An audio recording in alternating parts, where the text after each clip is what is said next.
あ、しまった。これそうだよね、足こぎミシンだよね。よいしょ。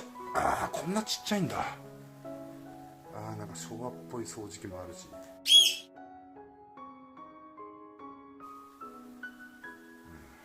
ちゃんと見たいけどね、抜けそうで怖いっす。はい、私より体重軽い人お願いします。